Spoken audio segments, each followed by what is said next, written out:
Bueno, lo primero es dar las gracias, especialmente a Ana, Eugeni y Óscar, por supuesto, por vuestra amable invitación y, sin despistarnos, a todas las instituciones, patrocinadores locales, regionales, nacionales, bueno, todos creo que han hecho posible, desde nuestro punto de vista, una de las bienales de arquitectura más interesantes de las últimas que hemos podido vivir en diferentes contextos, y que Óscar ya nos contaba que había cientos cuando estuvisteis que enfrentar a ellas, y nosotros inicialmente queremos daros la enhorabuena por el trabajo hecho. También queremos felicitar a todos nuestros compañeros de silla en la jornada de hoy, con los que pensamos que compartimos muchas inquietudes, con la diferencia de que a nosotros nos estáis pillando con las manos en la masa, porque el proyecto del que venimos a hablar, Territorios Resistentes, está, nunca mejor dicho, que en construcción. Tan en construcción que veníamos hablando hace unos minutos todavía de presupuestos que no sabemos si vamos a poder ni siquiera pagar ni cómo hacerlo. Pero bueno, como creo que todos somos bastante valientes, pues algo llegaremos. Vamos a hablar de Territorios Resistentes, que es un proyecto que nace apegado a la tierra y, digamos, por una doble condición que tenemos tanto Eduardo como yo mismo. La primera condición es que, a pesar de que estamos viviendo en Madrid, tenemos más que raíces profundas y proyectos y demás suerte de historias variadas en dos lugares preocupantes dentro de todas estas problemáticas que estáis dilucidando, y algunas muy cercanas, ¿no?, en el tiempo y en el espacio.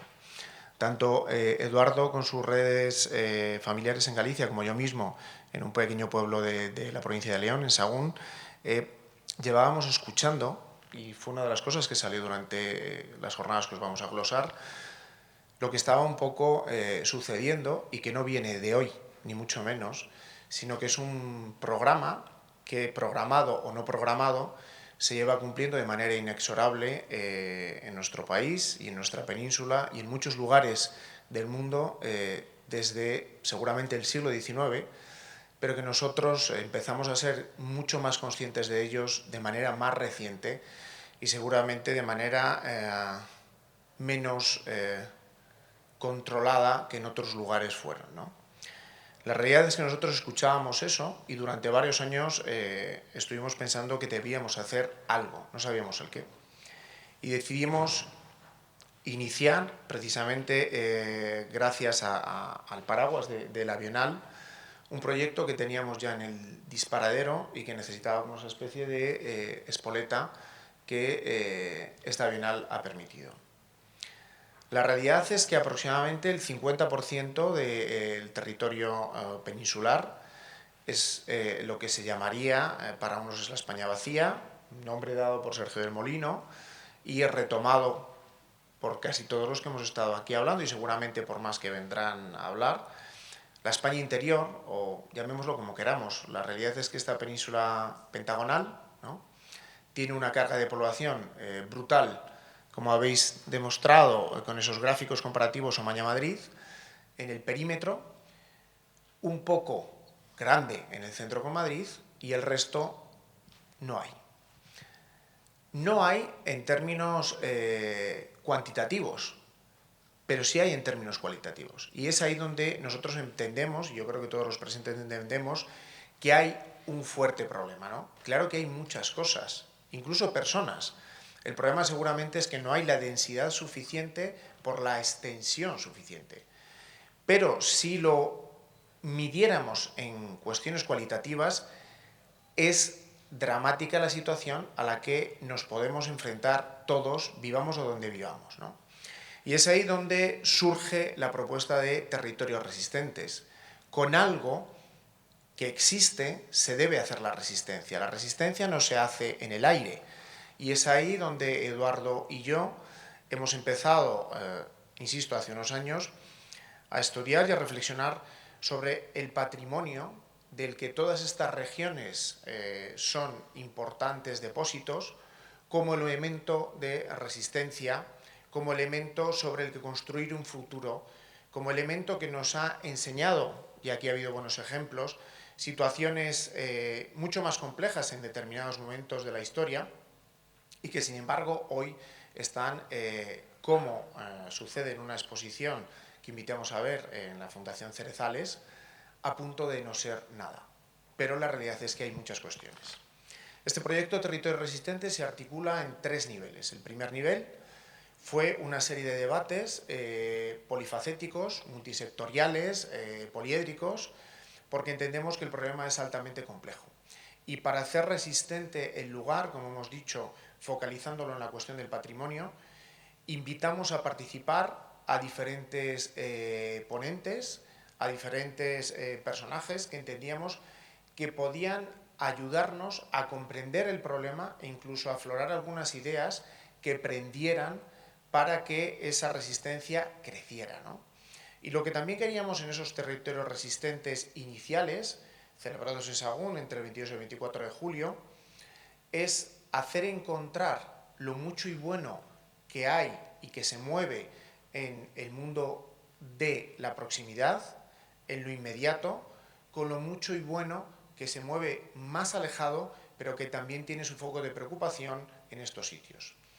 Así pues, esas cuestiones son las que nos llevaron a convocar como una suerte de mesas, vamos a llamar sectoriales, de las cuales extraer una serie de cuestiones, de preguntas que son las que entendemos fundamentales y que hemos querido acercar a Barcelona con el fin de que estas mesas, que tienen un fuerte componente de debate, por lo que hemos entendido en la presentación y por lo que nos trasladasteis, pensamos que tienen que ser los principales restos de ese aluvión de ideas que llegaron a Sahagún, ¿no?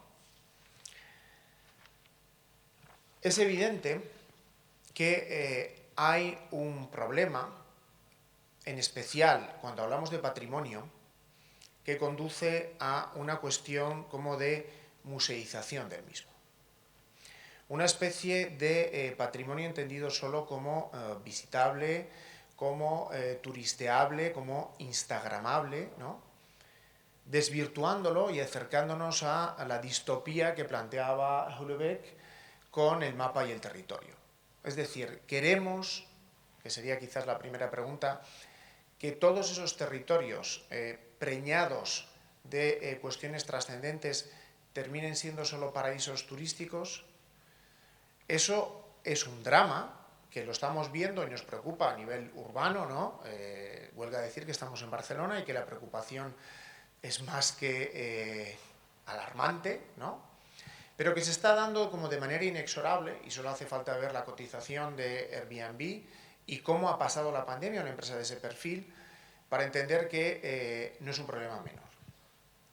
Esa especie de lucha contra el mapa y el territorio que nos avanzaba el autor francés nos hizo convocar inicialmente una mesa que podríamos llamar de carácter político, y convocamos a 3 administraciones.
De su parque construido cumplen con todos los condicionantes de referencia energética, incluso que cuentan con biomasa como material de producción calorífica, como orientaciones adecuadas, como materiales adecuados, la pregunta es si esos fondos están diseñados para atender las realidades de estas estructuras poblacionales, especialmente tan particulares.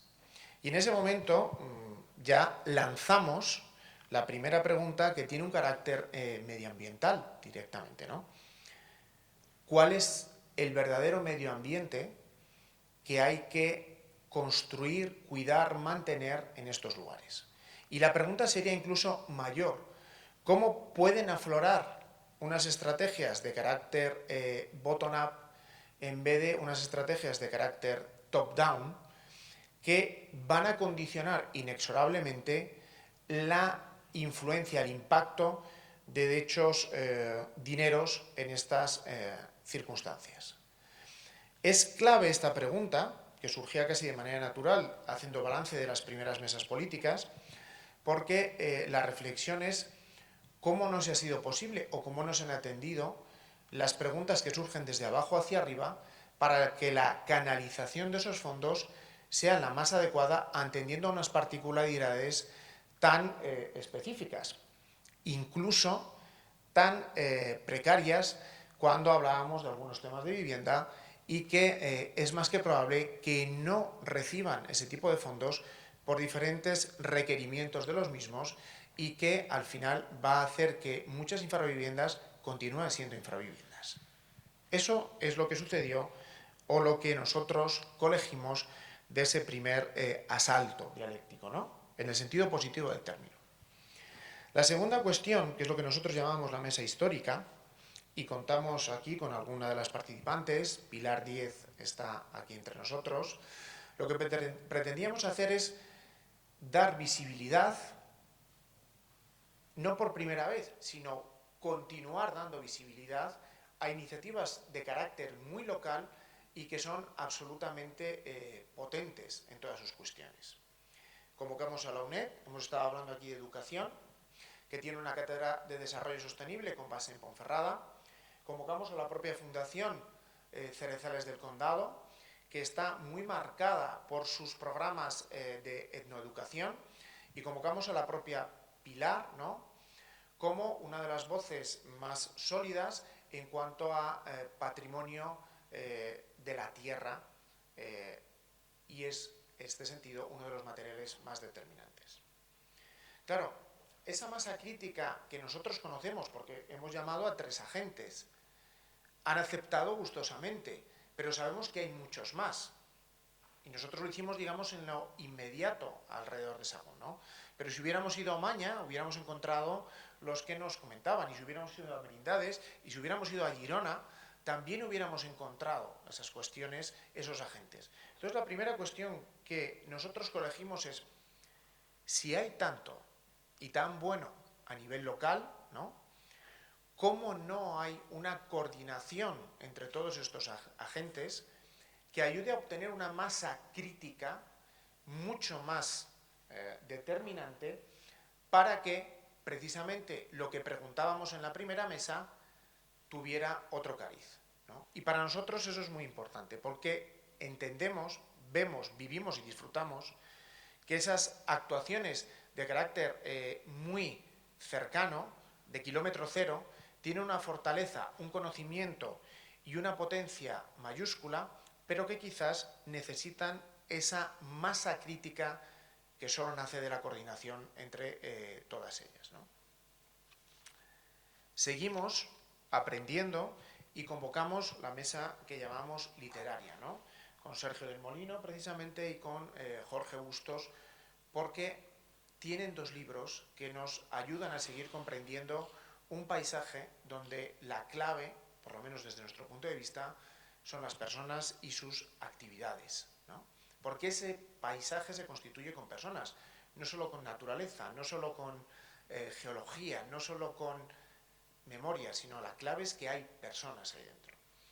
Y la dramática pregunta es que hay un desapego efectivo entre el paisanaje y lo que podríamos llamar el lugar.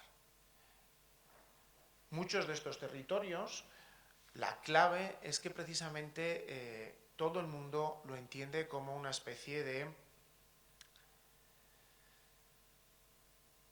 de camino hacia la nada, a punto de no ser nada. Volvemos otra vez a la exposición de Cerezales del Condado. Ese drama, que es de carácter muy fuerte, pues es de carácter vivencial, es lo que hace que también se produzca, que intensifique ese desapego e intensifique por dejadez, por pena en algunos momentos, en otros por incapacidad, por cuestiones obvias de salud de la población, de revertir ciertas dinámicas.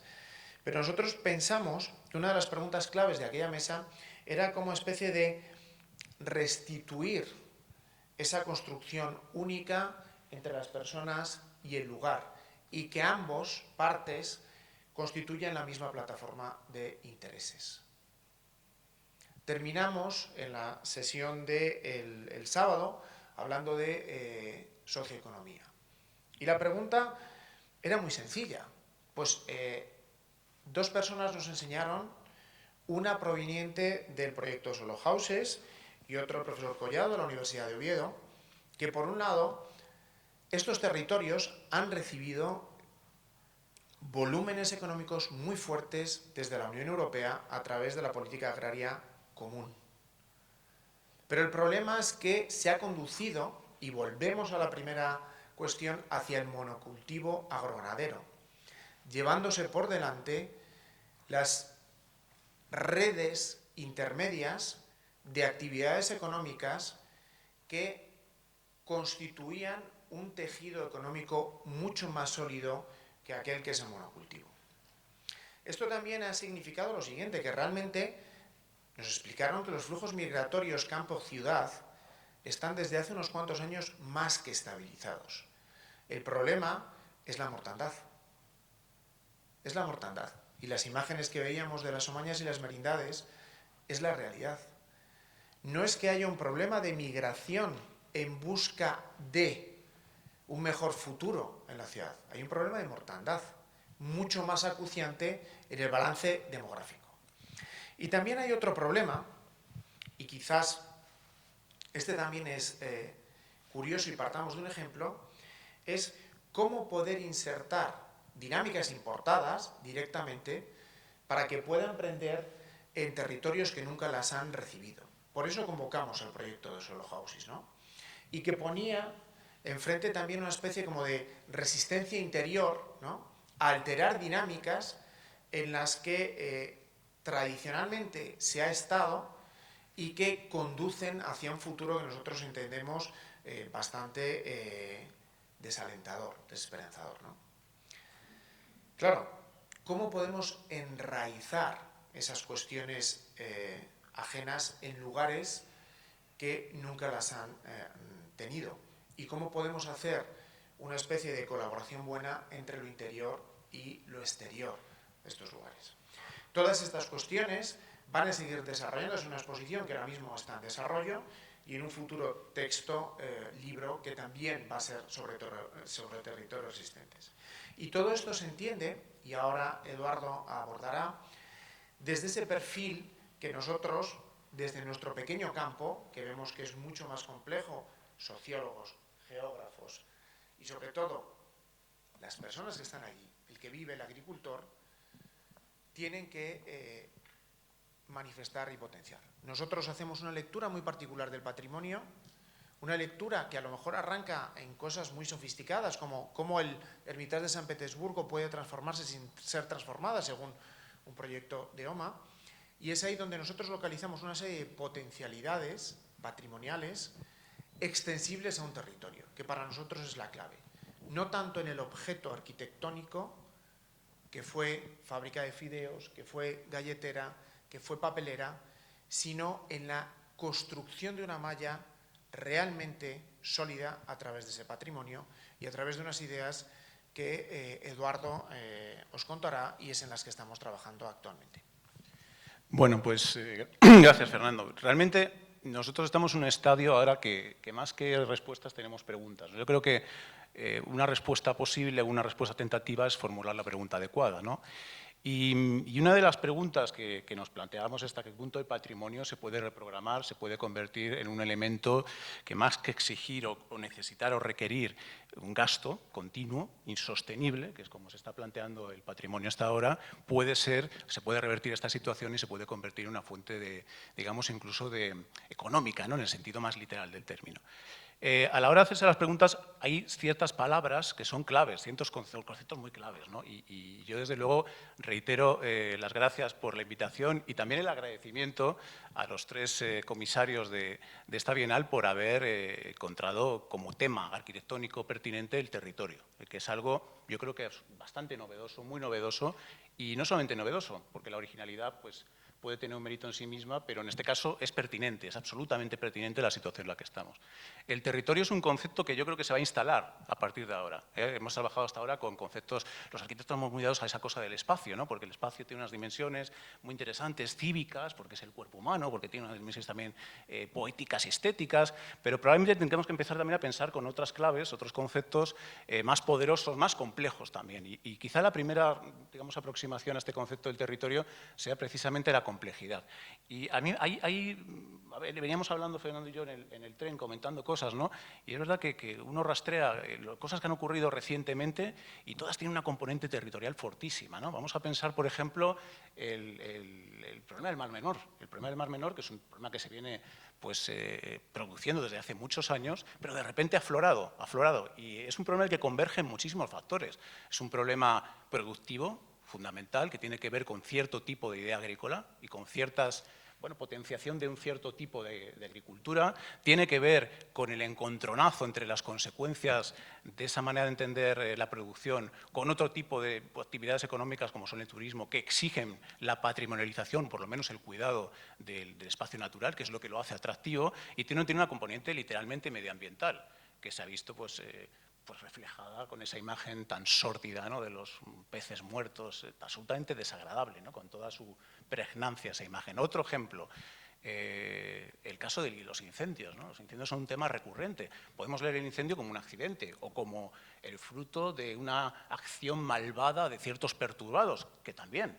Pero al mismo tiempo, el problema de los incendios está hablando de un problema muy grave de gestión del paisaje, de gestión productiva del paisaje, que tiene que ver en buena medida con el abandono demográfico de esos paisajes, pero también el abandono de las técnicas que permitían un cuidado sostenible de ese paisaje, que son absolutamente, bueno, están opuestas a lo que trabajamos ahora, que es fundamentalmente el monocultivo optimizador, ¿no?, del recurso. Otro ejemplo, por estar aquí, que tampoco me quiero meter en problemas, pero el Prat, ¿no?, el aeropuerto del Prat.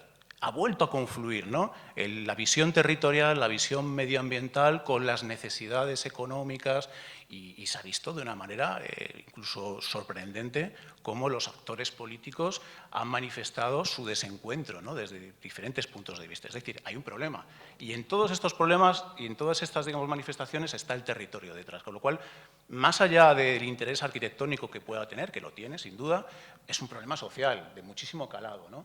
Hay otra palabra y un adjetivo que lo ha mencionado Fernando y que está aquí como sobrevolando siempre, ¿no?, que es la palabra vacío, que probablemente viene del éxito y de la fortuna terminológica con la que Sergio del Molino tituló su libro, llamarle La España vacía, ¿no?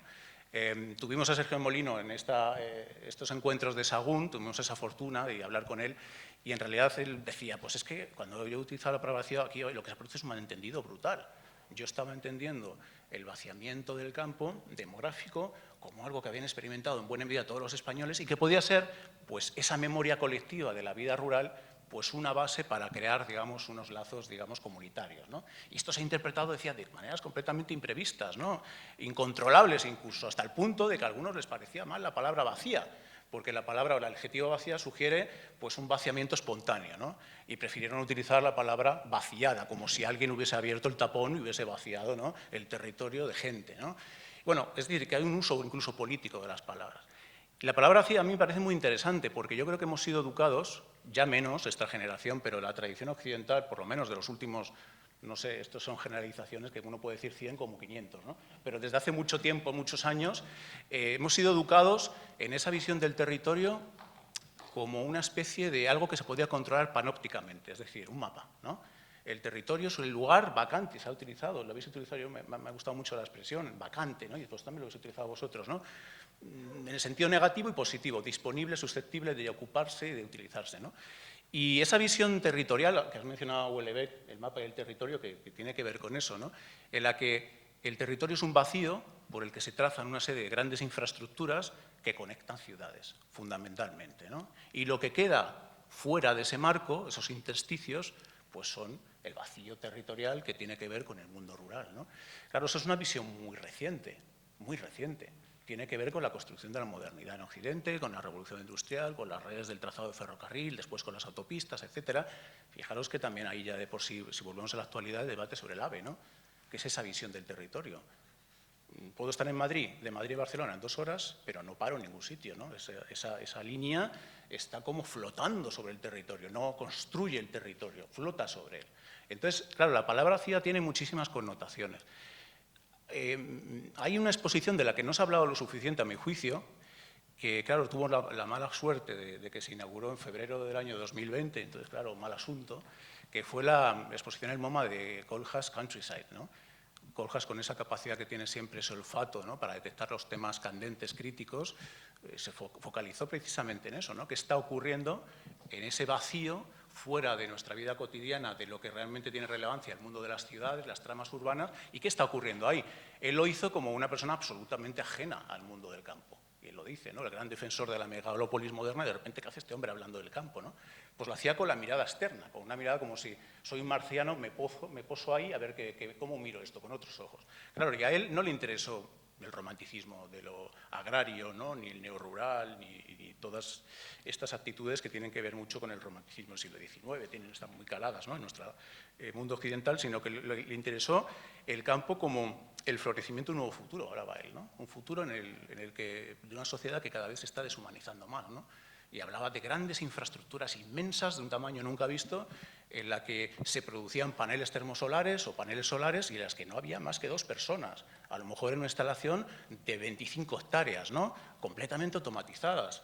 Hablaba de centros de producción, grandes centrales de producción de energía que se manejaban o que se controlaban desde centros de logísticos que estaban a 300 kilómetros. Quien dice 300 pueden ser 2.000, da igual, ¿no?, porque con el control digital lo hace posible. Entonces, está hablando de un campo vaciado, pero en el cual se iban a posar grandes infraestructuras, que son las infraestructuras que ya no tienen cabida en la ciudad porque están muy mal vistas y se llevan al campo ese residuo. Claro, esto es una visión y muy inquietante, y es un libro muy inquietante, porque probablemente en buena medida puedan ir en algunos sitios los tiros por ahí.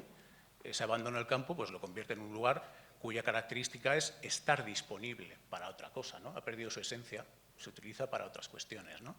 Pero al mismo tiempo yo creo que nos tiene que hacer reflexionar y nos tiene que hacer pensar que probablemente hay territorios y territorios, ¿no? El territorio del desierto de Nuevo México no es el territorio vacío, presuntamente vacío, de la meseta castellana, que también conocéis y habéis presentado, ¿no?, con tanto lirismo y tanta, digamos, atención a lo concreto, ¿no? Y, por lo tanto, hay que pensar muchas maneras y de maneras muy diferentes el territorio. Yo, y cuando planteamos, Fernando y yo, este trabajo y que tenemos en marcha, nos hemos dado cuenta que, en realidad, cuando se habla de España vacía, está vacía probablemente cada vez más de personas, y que es una tragedia, por supuesto, demográfica y económica, pero está llena de otras cosas. No es una España vacía, es una España llena. ¿Llena de qué? Llena de trazas, llena de objetos, llena de cosas, llena de restos, ¿no?, llena de cuestiones que se pueden leer, que hay que aprender a detectar. Entonces, claro, frente a esta idea del territorio distante, del territorio visto a vista de pájaro, a vista desde el mapa o desde la infraestructura rápida, del territorio que se maneja pues así como con grandes decisiones que se toman desde un punto central y se trazan y se construyen y se ejecutan, que es la visión como occidental del desarrollo, pues claro, es inevitable, y esto es una cosa que es una vulgaridad lo que voy a decir, pero es evidente que es así, ¿no?, pues una atención a lo concreto, ¿no?, al conocimiento real del territorio, que es una realidad muy, muy compleja, como ha dejado en evidencia Fernando pues, al presentar un poco las diferentes muestras y ejemplos de cada una de esas mesas con diferentes condiciones, ¿no? Entonces, primero, es algo muy complejo y difícil de controlar de una sola tacada. Hay que intentar sucesivas aproximaciones. Yo creo que estamos empezando a construir un relato sobre el territorio que se irá enriqueciendo con el tiempo, ¿no? El gran problema es que quizá no tengamos tanto tiempo como para el ritmo de evolución demográfica es mucho más rápido y las circunstancias que el tiempo que tenemos para pensarlo y hacerlo. Y, por supuesto, las decisiones políticas que competen a todo esto pues se toman con otras velocidades que no tienen nada que ver con las de la visión lenta que exige el problema, ¿no? ¿Qué papel desempeña el patrimonio en esto, ¿no? Es una manera de verlo. No estamos diciendo que el patrimonio sea la panacea, es decir, que valga para todo.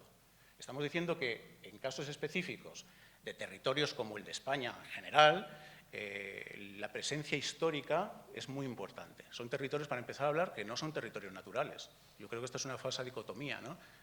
Naturaleza, artificio, cultura, naturaleza. Desde el momento en que son territorios construidos con la agricultura, son artificiales. Esto es algo que nos está costando entender, porque estamos educados en el romanticismo de eso, de que donde vemos un árbol ya nos pensamos que es natural. Y no es así, ¿no? El paisaje es algo cultural, ¿no? Cuando uno dice paisaje cultural, paisaje natural, no, dentro de la palabra paisaje ya está el concepto de cultura. Si no, sería otra cosa, sería naturaleza virgen, no sería paisaje. Es un fruto del trabajo humano. Entonces, claro, cuando uno ya empieza incluso a darse cuenta de las contradicciones de los propios conceptos que creemos que manejamos con naturalidad, pues el asunto se complica, ¿no? Sin duda. Pero al mismo tiempo, esos paisajes, en algunos sitios, pues son un potencial. Son un potencial desde muchos puntos de vista, pero para eso tenemos que cambiar la noción que tenemos del patrimonio. Radicalmente. No lo ha dicho Fernando, pero viene desde hace unos años esta inquietud que tenemos porque nuestro trabajo profesional, más allá de la universidad, consiste en la restauración. Nosotros nos dedicamos fundamentalmente a la restauración de monumentos históricos. Hemos restaurado pues, iglesias mudéjares, románico mudéjar, un puente románico, o sea, que tenemos una trayectoria y conocemos perfectamente el problema del patrimonio en España. El problema del patrimonio en España es que está, esto no se dice porque está muy mal visto decirlo, ¿no? Pero está absolutamente descompensado, descontrolado. La tendencia a la patrimonialización de todo. Cuando alguien patrimonializa algo, lo está protegiendo. Claro, es fundamental, ¿no? Nadie va a dudar de la necesidad de patrimonializar, pero al mismo tiempo lo está sacando fuera del tiempo, lo está sacando fuera de la actividad humana, lo está sacando fuera de la actividad económica. Por lo tanto, cualquier acto de patrimonialización tiene como contrapartida un gasto, una sostenibilidad. Esa sostenibilidad económica que la paga. Ese es un problema gordísimo, ¿no? Nosotros, las intervenciones que hemos ido haciendo, nos damos cuenta de que cada vez, bueno, pues hay unos dineros para esto, pero el alcance es muy limitado, muy limitado. Y cada vez hay más problemas, porque uno puede restaurar un edificio histórico, pero una vez que lo restaura, ¿qué ocurre con ese edificio? Lo vuelve otra vez en el ritmo del tiempo y se vuelve a degradar. Con lo cual, en X años sabe que en 20 años va a tener que volver a hacer lo mismo que ya había hecho. Y así sucesivamente. Es decir, que hay un límite de la patrimonialización que consiste en hasta dónde lo ponemos y, sobre todo, cuando tomamos esa decisión de patrimonializar, ser conscientes de las consecuencias que eso tiene. Y eso ya sé que está mal visto, pero si es un problema con respecto a un monasterio románico del siglo XIII en el Camino de Santiago, pensemos lo que puede suponer para un edificio moderno, con usuarios, etc. O sea, que ahí hay un problema. ¿Soluciones para esto? Pues, bueno, claro, el patrimonio tiene muchos sentidos. Y hay muchos tipos de patrimonios, ¿no? Nosotros ahora, bueno, digamos, en el mundo en el que vivimos tendemos a patrimonializarlo todo y a grandes escalas, fragmentos enteros de naturaleza, ¿no? Virgen, se protegen. Claro, cuando uno lo protege, pues empieza a controlar la naturaleza, incluso a dejar de convertir la naturaleza, porque bueno, controla las especies, la saca fuera de la interacción darwiniana, al final la vuelve algo artificial, ¿no? Y eso es la gran paradoja de la que hablan los conservacionistas, conscientes de lo que hacen. Pues algo parecido ocurre con el patrimonio construido, arquitectónico, etc. Patrimonio significa muchas cosas. Significa lo que uno ha heredado de sus padres, el bagaje, el legado, que hay que respetar, que nos constituye como memoria colectiva, es muy importante, pero también tradicionalmente ha tenido un sentido, que es el patrimonio como lo que uno tiene, ¿no? Incluso en sentido económico. Oye, tiene un gran patrimonio este señor. No piensa en lo que ha heredado a sus padres, piensa que lo cuenta en el banco o que tiene tantos inmuebles. Bueno, pues quizás sea esa una clave interesante de ver el patrimonio. El patrimonio no como algo que nos exige gastar dinero, que nos exige un cuidado extensivo, inasumible, insostenible, porque es así, o bien el patrimonio que tiene pues, un potencial y que se puede convertir en un recurso económico que haga, como mínimo, que permita su mantenimiento. su mantenimiento, de ese propio edificio o de ese fragmento de territorio o de lo que sea. Nosotros creemos que nuestra visión patrimonial es compleja porque no está dentro del circuito de las maneras con las que se maneja o se trata actualmente el patrimonio, que tiene que ver con la catalogación, entran los expertos, entra el proceso de mantenimiento, con todas las paradojas que eso tiene. Implica otras maneras de entenderlo y de trabajar. Para empezar a hablar, una manera de leer el territorio, que es algo que estamos defendiendo y que, bueno, que estamos trabajando en esta exposición, etcétera, ¿no? Que consiste, ese objeto que estamos defendiendo, que estamos patrimonializando, ¿dónde estaba? ¿Estaba aislado? Porque esa es otra de las graves, digamos, carencias del patrimonio, ¿no? Es decir, ¿es un objeto independiente, un objeto que protegemos, o ese objeto estaba en un entorno, tenía ciertas relaciones con su entorno inmediato, con distancias medias, distancias largas, formaba una red de infraestructuras? Pensemos en un monasterio, ¿no? Nosotros vamos a un monasterio y tenemos la falsa idea general de que ahí era un lugar donde unos monjes se retiraban del mundo a orar, ¿no? Que en parte es cierto. Pero no solamente era una construcción espiritual, cualquier monasterio tenía una jurisdicción territorial inmensa, tenía contenida en él toda serie de actividades productivas. ¿Por qué dieron los reyes de la Edad Media los territorios a los monjes? Pues porque eran unos grandes colonos, eran señores que esos territorios yermos los convertían en territorios productivos. Y esa huella está ahí, y hay que leerla, ¿no? Y es una huella medioambiental, es una huella económica, es una huella, por supuesto, histórica, artística, y está difusa, ¿no? Entonces, cuando protegemos un monumento, protegemos también todo lo que, la red a la que pertenecía ese monumento, la red cultural y productiva a la que pertenecía ese monumento, ¿no?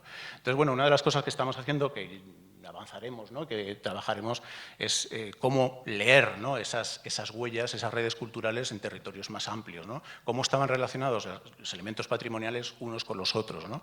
Y, por lo tanto, cómo se estructuraba el territorio. Entender el territorio para conservarlo, pero antes hay que entenderlo, no hay que entenderlo como algo natural, que es la idea que tenemos los urbanitas, ¿no? Cuando vamos a un pueblo, ¡ay, qué bonito! Bueno, pues natural no, es el fruto de 1000 años de trabajo agrícola en este lugar, con unas leyes determinadas que en un momento dado, hace 50 años aproximadamente, desaparecieron muy rápidamente, ¿no? De una grandísima herencia productiva.